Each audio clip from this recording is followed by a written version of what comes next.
कोई भी एलोपैथी दवाई जरूरी नहीं है, चाहे वो खून पतला करने की गोली हो, चाहे वो कोलेस्ट्रॉल की दवाई हो। 100 में से 40 से 50 लोगों को मैमोग्राफी के बाद दिक्कत आती है कि मैमोग्राफी के बाद सूजन आई, मैमोग्राफी के बाद निप्पल से ब्लड आया, मैमोग्राफी के बाद निप्पल से पस आना शुरू हुआ, मैमोग्राफी के बाद सूजन बढ़ी। तो मैंने मैमोग्राफी करवाई तो उसमें उन्होंने रिपोर्ट में बताया कि कैंसर की गांठ है और उन्होंने पेट स्कैन के लिए बोला, मैंने वो पेट स्कैन भी नहीं करवाया। इनको कोई डर नहीं थी पहले जब गांठ थी, तो जब मैमोग्राफी कराई इन्होंने उसके बाद एफएनएससी कराई, उसके बाद इनको पेन शुरू हो गई। अच्छा ये बताओ मुझे, जो आपकी ब्रेस्ट में स्वेलिंग आई, जो ब्रेस्ट में गांठें आई, मैमोग्राफी कराया, वो कितने दिन में ठीक हुआ? आप हमारे मेरठ कैंप में आए थे। वो मेरा 3 दिन में। किसी भी पेशेंट को पेट स्कैन मत अलाउड किया करो। पहली बात तो जितने भी पेशेंट इस टाइम एडमिट है हॉस्पिटल में, एक चीज दिमाग में डाल लो, कोई भी एलोपैथी दवाई जरूरी नहीं है, चाहे वो खून पतला करने की गोली हो, चाहे वो कोलेस्ट्रॉल की दवाई हो। पेशेंट को मेंटली, फिजिकली, इमोशनली गाइड करो कि ये दवाई खाओगे तो नुकसान होगा। कोई पेशेंट ऑटो इम्यून की दवाई खा रहा है, कोई एसएलई की खा रहा है, कोई लूपस की खा रहा है, कोई मूत्र बढ़ाने की खा रहा है, कोई डाइटर खा रहा है। काय को बंद क्यों नहीं कराते तुम लोग? डरते क्यों हो तुम? अगर किसी को लगता है तो मैं सबको चैलेंज कर रहा हूं, मुझे दुनिया में जो भी दवाइयां पेशेंट खा रहा होता है, किसी एक के फायदे का एक पेपर ढूंढ के ला दो, मैं पर पेपर आपको 1 लाख रुपए दूंगा हर दवाई के साथ साथ। अगर आपको दवाई खिलानी है किसी को एलोपैथी, तो मुझे वो साइड इफेक्ट उसके वो लेके आओ, उसका रिसर्च पेपर लाओ कि ये लो जी, ये दवाई प्रूव है दुनिया में, इससे ये फायदे की है। पेपर पे ले आओगे, मैं आपकी बात मान लूंगा। देखो एलोपैथी एक जंगल है, एलोपैथी जरूरी है सिर्फ और सिर्फ एक जगह पे। अगर आपका एक्सीडेंट हो जाए, आपकी टांग कट जाए, आपके कोई चाकू घुस जाए, कोई भाला घुस जाए, कोई सरिया घुस जाए, इमरजेंसी हो जाए, सिर फट जाए, तो क्या करोगे? तो आयुर्वेद वाला क्या करेगा? क्योंकि आपने अपनी सर्जरी तो गवा दी, पहले सुशरत को सौंप दिया आपने, और कभी लड़ाई भी नहीं लड़ी कि सुशरत हमारा था, एलोपैथी का कहां से हो गया। और अंग्रेज इतने चालू थे, घुमा के उसको जर्मनी के थ्रू रूट करके लाए। अंग्रेजों ने भारत से एलोपैथी सीधी नहीं उठाई, ये सुशरत को सीधा नहीं उठाया, थ्रू जर्मनी उठाया। किसी भी पेशेंट को हमने कोई भी मैमोग्राफी अलाउड नहीं करनी। मैमोग्राफी होती क्या है मालूम है? मैमोग्राफी कैसे करी जाती है मालूम है किसी को? मैमोग्राफी कैंसर का डायग्नोसिस नहीं है, मैमोग्राफी ब्रेस्ट को स्क्वीज करती है। मैमोग्राफी का पैरामीटर पता है कैसे ब्रेस्ट को स्क्वीज कितना करती है, कैसे करती है? मालूम है किसी को आप में से? जो ब्रेस्ट का साइज होगा उसको 50% कंप्रेस करना पड़ेगा, यानी कि 50% ब्रेस्ट का जो साइज होगा उसको 50%, अगर किसी का ब्रेस्ट का साइज ये है तो उसको 50% स्क्वीज करोगे, अच्छे खासे बंदे को दर्द हो जाए। तो जब मैमोग्राफी होती है, तो जब ब्रेस्ट को स्क्वीज करते हैं, तो जो उसमें गांठ है, जो उसमें ट्यूमर है, जो उसमें रसौली है, वो रप्चर हो जाती है। उसमें जो मेमोरी ग्लैंड है, जो उसमें मसल्स हैं, जो उसमें वेन्स हैं, वो रप्चर हो जाती हैं। 100 में से 40 से 50 लोगों को मैमोग्राफी के बाद दिक्कत आती है। आप लोगों ने वीडियो देखी है, अब सुनो उस वीडियो में क्या बोल रहा है पेशेंट कि मैमोग्राफी के बाद सूजन आई, मैमोग्राफी के बाद निप्पल से ब्लड आया, मैमोग्राफी के बाद निप्पल से पस आना शुरू हुआ, मैमोग्राफी के बाद सूजन बढ़ी, मैमोग्राफी के बाद दर्द बढ़ी। मान लेते हैं ये हमने मैमोग्राफी के लिए टूल मान लिया इसको। मैमोग्राफी क्या करेगी? कितना दबाएगी इसको? कितना दबाएगी? लाओ जी, दबाओ जी। हमने इसको दबा दिया, ये मान लो आगे से रप्चर हो गया। सेम बॉडी के अंदर ऐसे ही टिश्यू जो गांठ है वो रप्चर हो जाती है। अब मुझे ये बताओ, मैं इसको रख देता हूं यहां पे और एक नॉर्मल रख देता हूं, तो आप ये रप्चर हुआ कैसे? मैमोग्राफी की प्लेट का वजन कितना होता है? 16 से 22 किलो।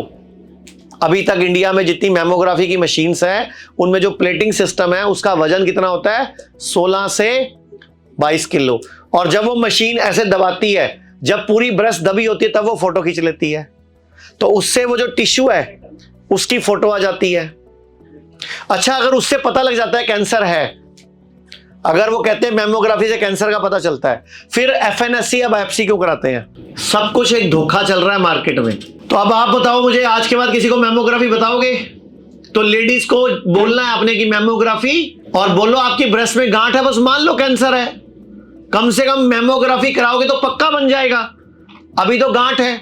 हमारे पास कितनी वीडियोस हैं जो लेडीज ने बोला मेरी 4 दिन में, 3 दिन में, 15 दिन में, 25 दिन में गांठें खत्म हुई। इनको कोई पेन नहीं थी, इन्होंने मेमोग्राफी कराई, एफएनएससी कराई, उसके बाद पेन शुरू हुई इनको। मुझे 19 फरवरी को थोड़ा सा महसूस हुआ कि मेरे ब्रेस्ट पे गांठ है, तो मैंने अपनी गायनी को दिखाने के लिए गए, तो वहां उन्होंने जैसे ही देखा और देखते ही कहने लगी कि मेमोग्राफी करवा लो। तो मैंने मेमोग्राफी करवाई, तो उसमें उन्होंने रिपोर्ट में बताया कि कैंसर की गांठ है, और उन्होंने पेट स्कैन के लिए बोला। मैंने वो पेट स्कैन भी नहीं करवाया, मेरे बेटे ने। और बेटा मेरा 2 दिन उन्होंने घर पर ही मुझे जूस बना के दिया, हरा धनिया, पुदीना, आंवला और कच्ची हल्दी और करी पत्ता। पता ना चलेगा, ये आचार्य मनीष जी की हम वीडियो देखते थे। और 2 दिन में फिर उसने यहाँ पर हिम्स में उन्होंने कॉल की, अपॉइंटमेंट ली उनसे और अपना एडमिट हुई मैं, और आज मेरी गांठ बिल्कुल खत्म है। कितने दिन में गांठ खत्म हुई है? ये टोटल 10 दिन में। तो आप पूरे देश के लोग आपको देख रहे हैं, क्या कहना चाहोगे? मैं तो यही कहूंगी कि आचार्य मनीष जी जितना भी जो आपको वीडियो दिखाते हैं, डालते हैं, ये सबके भलाई के लिए है। आप इन सबको मिलकर इसको फॉलो करो। इनको कोई पेन नहीं थी पहले, अगर कहो तो मैं इनको भी कॉल पे ले लेता हूं। इनको कोई दर्द नहीं थी पहले जब गांठ थी, तो जब मेमोग्राफी कराई इन्होंने, उसके बाद एफएनएससी कराई, उसके बाद इनको पेन शुरू हो गई, और नेक्स्ट डे ही इन्होंने जूस पीना शुरू कर दिया, जो हमने बताया था। वीडियो देखी थी इन्होंने मेरी, कहीं से वीडियो यूट्यूब पे, फेसबुक पे आ गई होगी। तो इन्होंने 2 दिन घर पे वीडियो देखी और उसके बाद ही हमारे पास पहुंचे। 8 दिन रहे, आज 4 महीने हो चुके हैं, गांठ गायब है और इनको कोई दिक्कत नहीं है।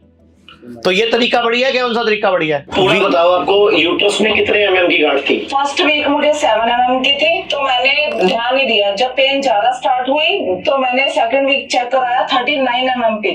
39 mm की गांठ थी हाँ, वो ज्यादा हो गई। फिर मैंने मतलब काढ़े वगैरह लेने शुरू किए, आचार्य जी की जो भी वीडियोस देख के काढ़े लिए और दवाइयां ली, और इनसे 35 सेक्टर से 39 mm मतलब 4 सेंटीमीटर। 4 सेंटीमीटर। तो मुझे डॉक्टर ने बोल दिया था कि आप इसकी बायोप्सी करवाओ। मैंने बोला नहीं, कुछ भी नहीं करवाना, स्कैन हो गया, दैट्स इट, ठीक है, बस मैंने दवाइयां लेनी है, काढ़े पीने, ठीक है। पीरियड मुझे बहुत तेज फ्लो था, ऐसे नहीं था कि कुछ ऐसे। मैंने 5 पैड चेंज किए उस दिन लग रहा था कि अंदर से बाल्टी निकल रही है कुछ। और उसी दिन वो पूरा कचरा निकल गया। कितने बजे निकला? सुबह 5 बजे। सुबह 5 बजे वो पूरा का पूरा जो मास्क का लोथड़ा था बाहर, वो पूरा का पूरा सारा कचरा वजाइना के रास्ते से बाहर आ गया, जो कि अपने आप में आपके लिए भी एक मिरेकल था। तो मैं बड़ी खुश हुई कि मैंने अपनी बीमारी को खुद ही हरा दिया। हाँ। अब सुनना, इनकी ब्रेस्ट में भी गांठ थी, इन्होंने मेमोग्राफी कराई थी, इनको बायोप्सी बोला, मेमोग्राफी के बाद भी डॉक्टर ने एफएनएससी बोला, इन्होंने नहीं कराई। प्ले करना। अच्छा, ये बताओ मुझे, जो आपकी ब्रेस्ट में स्वेलिंग आई, जो ब्रेस्ट में गांठें आई, मेमोग्राफी कराया,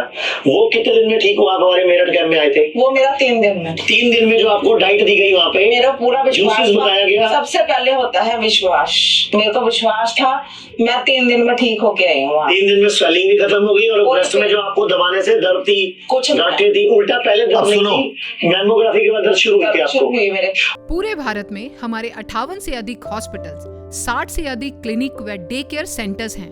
पूरे भारत में 900 से अधिक आयुर्वेदिक, एलोपैथिक, होम्योपैथिक व नेचुरोपैथी डॉक्टर्स हमारे साथ जुड़े हुए हैं। भारत के हर बड़े शहर में हमारे आयुर्वेदिक हॉस्पिटल्स हैं।